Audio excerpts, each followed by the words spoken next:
faire le diagnostic d'allergie aux médicaments, on a deux types de tests, les tests cutanés, les tests biologiques, pour détecter les anticorps type IgE et pour détecter les lymphocytes T. Le tube de sang qui a été prélevé aux patients dans le service est acheminé au laboratoire où il est pris en charge par les techniciennes qui sont dédiées au secteur d'allergologie.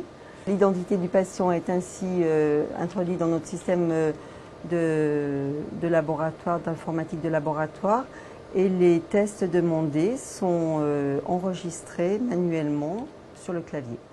Parmi les hypersensibilités aux médicaments, certaines sont IgE médiées, c'est-à-dire que le patient va synthétiser des IgE qui seront dirigés d'une manière spécifique contre le médicament en cause dans son allergie.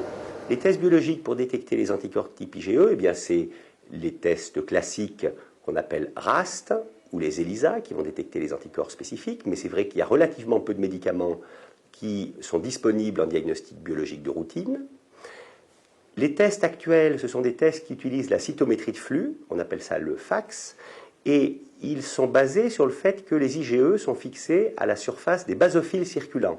C'est donc sur une prise de sang où on va aller regarder à la surface des basophiles circulants la dégranulation des basophiles une fois que l'on a rajouté au niveau du sang ou des basophiles purifiés le médicament suspect. Pour ça, on utilise un test en cytométrie en flux, c'est-à-dire utilisant des anticorps fluorescents.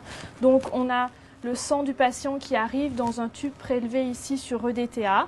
On va mettre le sang du patient en présence d'anticorps spécifiques pour détecter les basophiles. Donc pour ça, on utilise trois types d'anticorps, l'anti-CD3, l'anti-CRTH2 et le CD203C.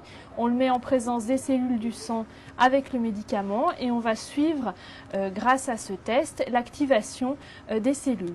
Le médicament dans ce cas est le Clamoxyl. On prend ce médicament et on le met avec les cellules. On va le mettre à 37 dans une étuve qui va nous permettre pendant une demi-heure de reproduire cette activation. Le cytomètre ici va nous permettre de détecter les cellules ainsi que les anticorps qui se sont fixés spécifiquement sur cette cellule. Les cellules qui passent devant les capteurs avec ici la taille structure qui est détectée et les fluorescences détectées. On regardera sur les cadrans l'ensemble des populations que l'on arrive à déterminer.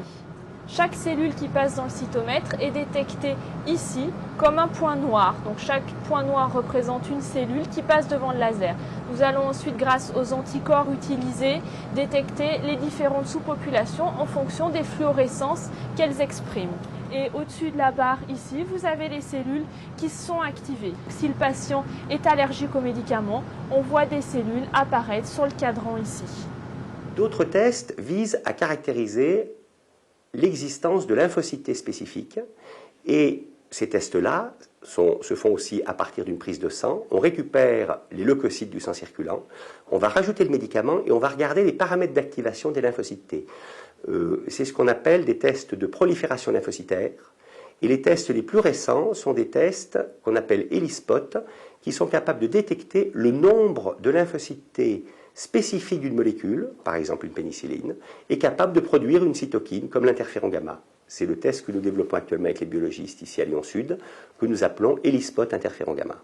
Le test ELISpot interféron gamma se fait sur des plaques avec une membrane de nitrocellulose, c'est donc la membrane blanche qui se trouve ici au fond. Sur cette membrane, il y a des anticorps qui sont accrochés au fond et donc ce sont des anticorps qui sont spécifiques d'une cytokine qui s'appelle l'interféron gamma. Et c'est une des cytokines responsables de la réaction d'allergie aux médicaments. Nous avons mis les cellules et nous rajoutons donc le Clamoxyl qui a causé l'accident. Maintenant que les cellules sont en présence du médicament dans notre plaque, nous allons les mettre à incuber dans l'étuve qui est à 37 degrés avec 5% de CO2. S'il y a des cellules spécifiques du médicament, elles vont se visualiser ici dans les puits par la présence de points sur notre membrane que l'on appelle des spots. Chaque spot représente la présence d'une cellule spécifique du médicament que l'on a testé. Vous avez ici l'image d'un puits que l'on a dans notre plaque ELISpot, dans lequel on a mis les cellules du patient en présence du médicament qui a causé l'accident.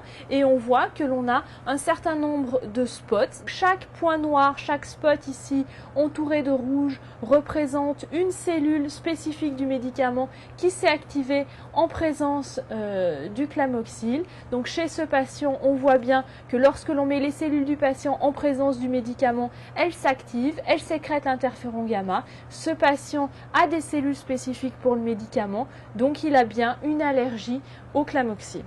Nous avons développé une structure qui est assez unique, centrée sur les problèmes d'allergie et d'intolérance aux médicaments. Et nous avons des collaborations très étroites avec le laboratoire de biologie et l'unité INSERM où l'allergie aux médicaments est une thématique qui est reconnue par l'Institut.